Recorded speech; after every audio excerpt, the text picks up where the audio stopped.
Good evening, everybody, and welcome to tonight's City Council meeting. We're pleased to have everybody here. It is Tuesday, July 8th. Our first order of business is to introduce you to your City Council.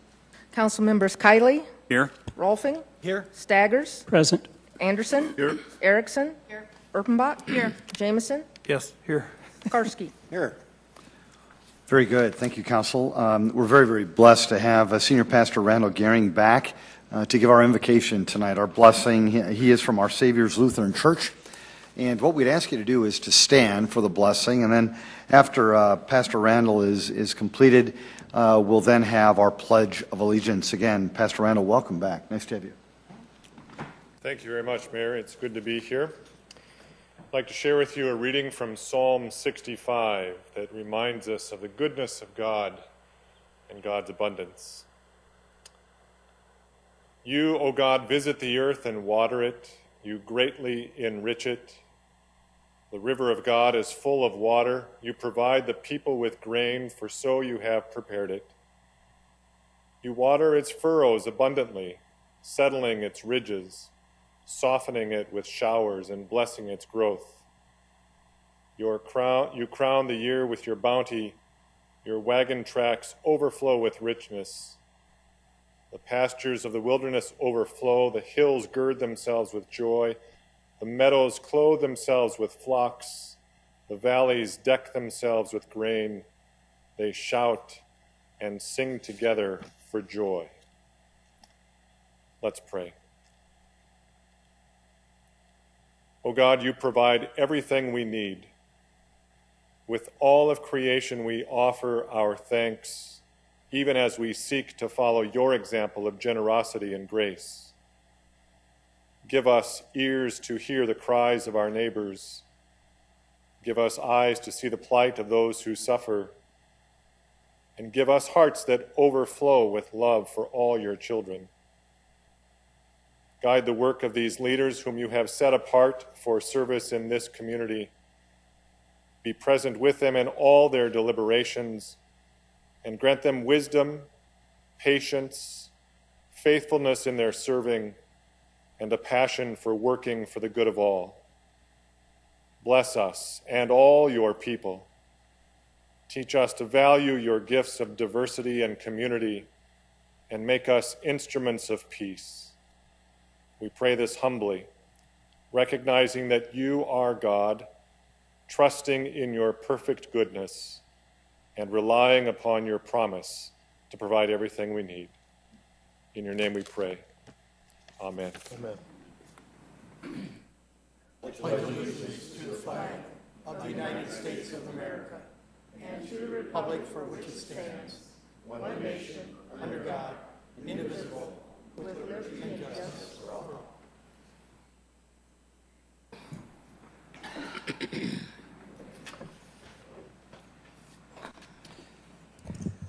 Council will now move on to our consent agenda. Any changes to tonight's consent agenda? Move to approve, Karski. Second. Councilor Karski's made a motion to approve our consent agenda, seconded by Councilor Anderson Jr. If there's no discussion, a roll call vote, please. Council members Kiley. Yes. Rolfing. Yes. Staggers. Yes. Anderson. Yes. Erickson. Yes. Erpenbach. Yes. Jameson. Yes. Karski. Thank you. Yes. And it's passed 8-0. Thank you. Now, our regular agenda, Council, any changes to that? Move to approve, Erpenbach. Second, Jameson. Councilor Erpenbach's made a motion to approve our agenda tonight, seconded by Councilor Jameson. There is no discussion. A roll call vote, please. Council members Kiley. Yes. Rolfing. Yes. Staggers. Yes. Anderson. Yes. Erickson. Yes. Erpenbach. Yes. Jameson. Yes. Karski. Yes. Thank you. That is also passed 8-0. Again, welcome. It's not the longest agenda we've had in City Council history, but we're certainly pleased to have you here tonight with us.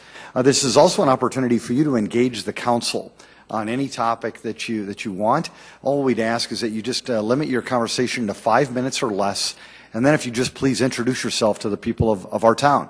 Again, welcome. Would anybody want to speak to the council? Welcome.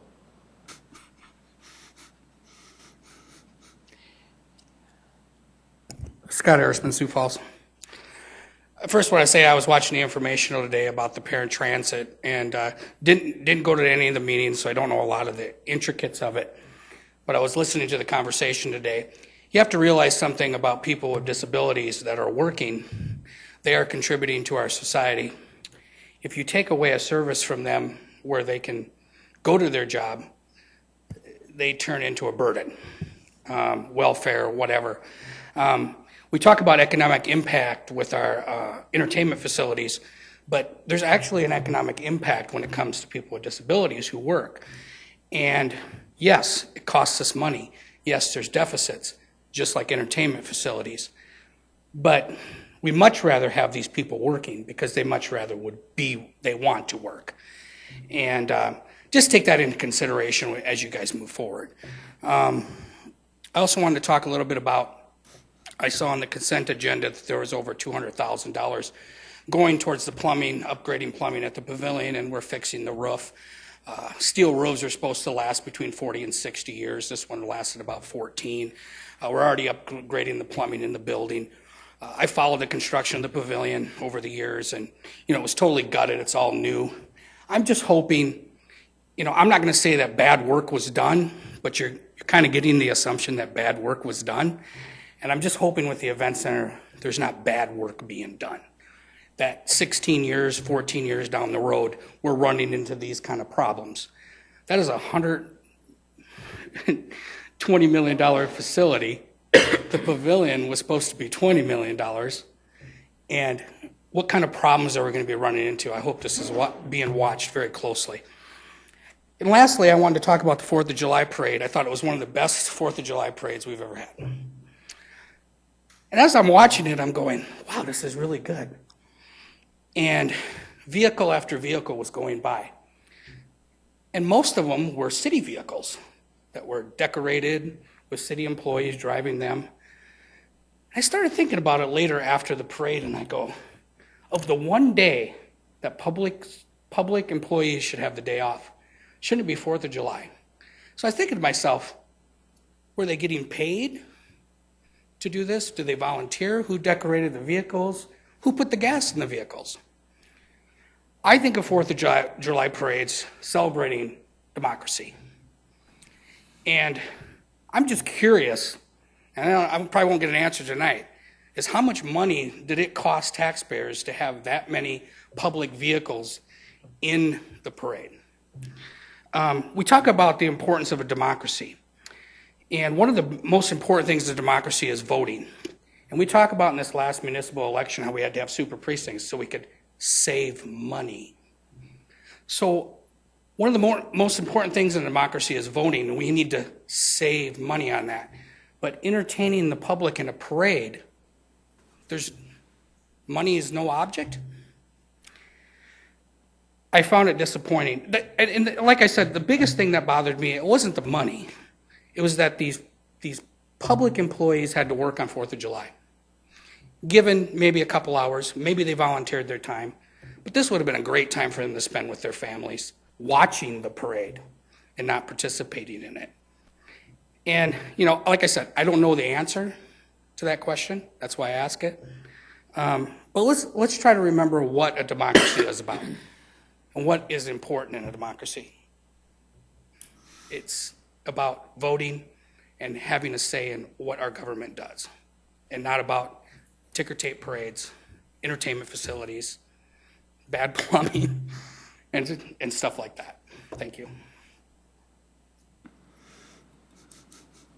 Welcome.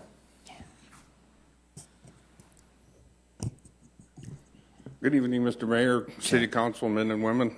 I'm Ken Tunison with the Military Order of the Purple Heart, and I would like to hand out a P38 for thank you for your service and a Purple Heart coin. So I'll just pass it on down, sir. Ken, if you can, what we'll do is one of the counselors will just grab that from you if you don't mind. It's a new policy that the council's implemented, and but again, thank you so much for all you've done and for recognizing their service and, of course, your service as well, Ken. It's great to have you here. Thank you so very, very much. You're very welcome, Mr. Mayor. Any other comments, sir? Oh, please, welcome. Good evening. I'm Sharon Tunison, his wife. Sharon. I took part in the 4th of July parade. Was fantastic. I was so thrilled. I represented the Legion and the Auxiliary. I handed out over 1,100 toys, items, flags, stickers, whatever. And before the parade, I was talking to a couple of cement truck drivers. I asked them, are those brand new trucks? No, we washed them up. They're used every day. I said, geez, you guys go through a lot of work. And you know what their reply was? Not as much as our soldiers.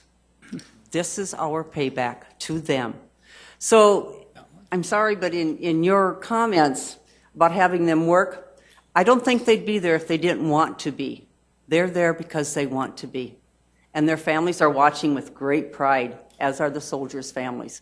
Thank you, Mayor. It was a terrific day. I enjoyed it, and I will be back next year again. Thank you. Sharon, thank you for the comments. And Ken, always thank you for your stewardship and leadership as well. Thank you. Welcome.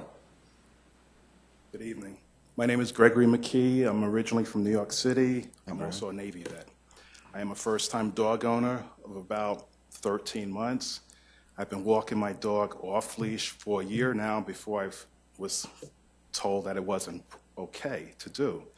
My proposal to the council is to change that ordinance to one area, the 2.35-mile stretch north of the Maple Street Bridge, east of the river, west of the golf course, west of the airport fence line. I never have a problem out there. I don't see why it can't be an off-leash area.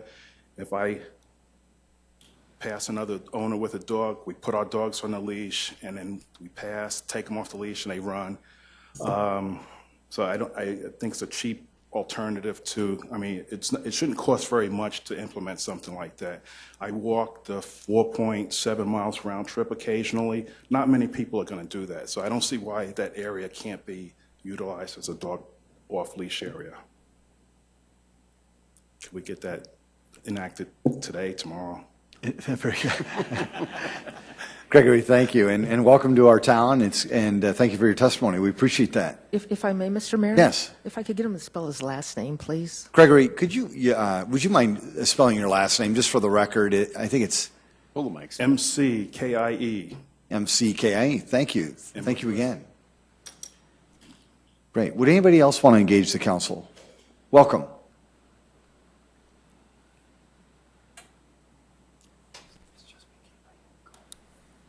Excuse me, Robert Colby, private citizen. Last week you heard a presentation from President Oliver from Augustana talking about culture and cultural affairs in the community. And I'd like to make a pitch, if you would. I'm not representing any particular organization, although I have membership in several that are interested in this sort of a thing. In other words, when you had the cultural committee, I don't know that there was anybody who was there who was specifically representing the history aspect of our community. It's been always important. The South Dakota State Historical Society started about 1900. Their first publication was in 1902.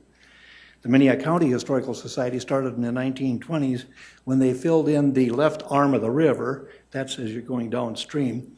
There used to be an island, and they filled in the left side, and I don't know whether it was a power grab or whatever, but they only the right side of the river is what flows today. Then they put the bridge across with the railroad. Now, the Historical Society, Minnehaha County Historical Society's first endeavor was to start planning for a pioneer monument, eventually up on top of the Cliff Avenue Hill. They started in about 1926. It was to be lit at the top, and it was to be similar to the Abby Gardner Sharp monument that's over in Spirit Lake. Well, in 1928 or 9, they were getting ready to do it. Then all of a sudden, economy hit the skids. The Depression and World War II put it off, and it wasn't dedicated until 1949. The next project was to keep the old courthouse that was the county courthouse. It is one of the icons now of our community. They vacated, the county vacated that structure in 1961, and Carl Heinzen, a person of very interesting history and background that you can ask me about sometime, Anyhow, the Minnehaha County Historical Society was one that pushed for the saving of it. Amongst those present to do that sort of thing were Tom Killian, Bill Webster, Hazel O'Connor, Gary Olson, and myself. We're the only two living, Gary and myself. Mike Shermer thought that that would make a damn fine parking lot. The County Historical Society wanted to be a partner with the museum, you know, an unofficial, non-governmental partner, but the museum director at that point in time decided they wanted more of an in-house group, and so they started the Museum Associates. And we are one of the few museums in the country where the Historical Society is not a partner at the table. In the late 1980s, the county wanted to tear down the old jail. Well, we eventually saved the front end of that and took off the jail cells, and that is an addition to the community. The Minnehaha County Commission wanted to and did tear down the old Dakota Iron Building. That was right next to the Coliseum. They did that. They thought it would come down easily, and it took them about a week to beat the damn thing to death. And about 2 years later, Jack Rentschler, said, "I think we made a mistake on that one." I had the opportunity to serve with Mike Shermer. He was a gentleman. But we would argue about things like preservation. For him, anything that was new was good, and anything that was old was not worth keeping. How many of you knew that he was a circus bareback rider? That's what he did. He came from Wisconsin, and I grew up in Baraboo. He pushed for urban renewal in the 1970s. And most of the late 1880s and up to 1910 structures in downtown Sioux Falls were taken down. And what did we get? We got the mall. And it took us, 25 to 30 years to recover from that. Well, we've learned some lessons, I hope.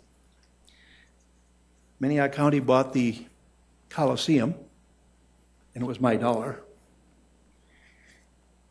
And they voted 4-1 to tear it down. The County Historical Society rose up and said, no, and it's a fine structure to add to our community now.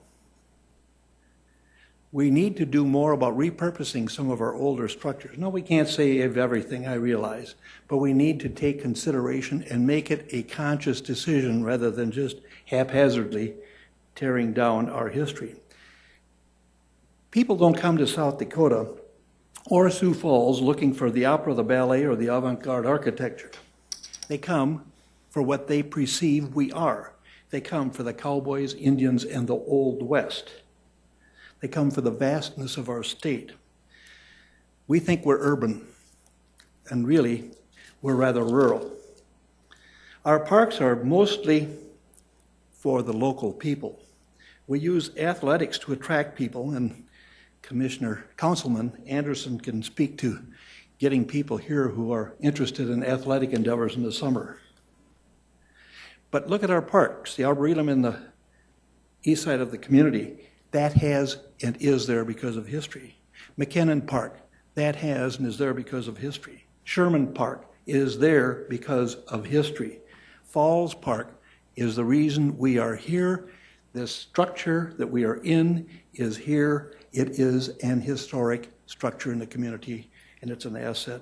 The Siouxland Heritage Museum, the old county courthouse, that is here because of the history. Commissioner Colby, could you, we're at 6 minutes right now. Usually it's 5 minutes. Is there a summary that you could give to the council, please? Include the arts, include the history, build new, preserve the old, and take care of the current. But please give history a piece of the action, so to speak, because if you don't, you're going to have a lot of troubles along the way because people will rise up and say, no, we don't want you tearing down this structure, that structure, or the other. So, with that in mind, if you have any questions, I would be more than happy to try to answer such. Commissioner Colby, thank you very much. Appreciate it. Folks, did anybody else want to engage the council tonight? Well, very good. Thank you for your testimony. We appreciate it.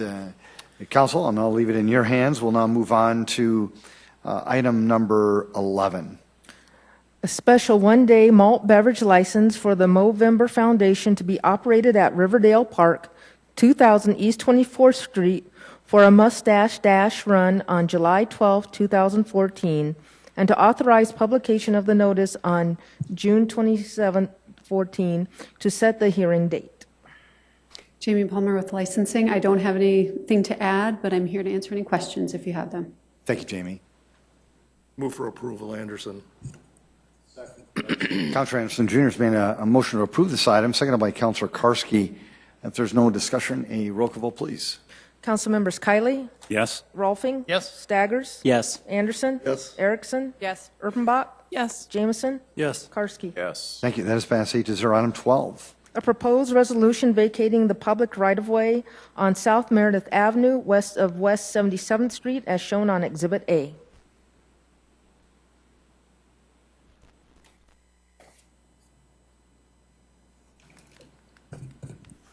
Good evening, Chad Evie with the Engineering Division of Public Works.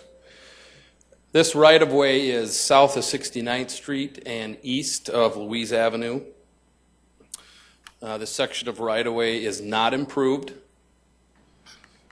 If vacated, a utility easement will not be maintained. The petition to vacate this right-of-way was submitted by the Parks and Recreation Department. And if vacated, the plan is to use this vacated right-of-way in a city park, which is proposed to be constructed in 2015.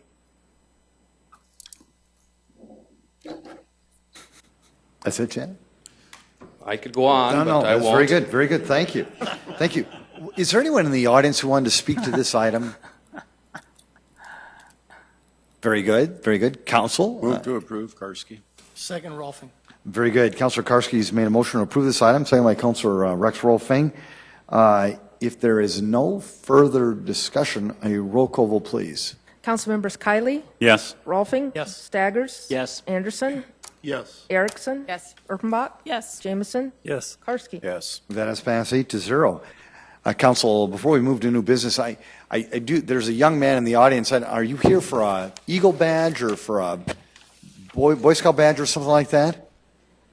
You are. Would you mind just telling us what you're here for, and would you mind introducing yourself to the council? Hi, my name is Sam. Sam, we want to make sure you get full credit for this. We're going to put you on the spot, Sam. So Sam, come on forward. Tell us who you are, please. Hi, my name is Sam Olson. I'm here from Troop 152. I'm working on some merit badges to get my Eagle. Well, Sam, thank you very much. And is that your troop leader or is that your dad? Both. Okay, very good. Well, it's great. Thank you for your service, troop leader / dad. We appreciate that. And Sam, we wish you the very, very best too. And thanks for joining us. You picked a short meeting, but I hope you learned something. Again, congratulations, Sam. Yes. Good luck to you.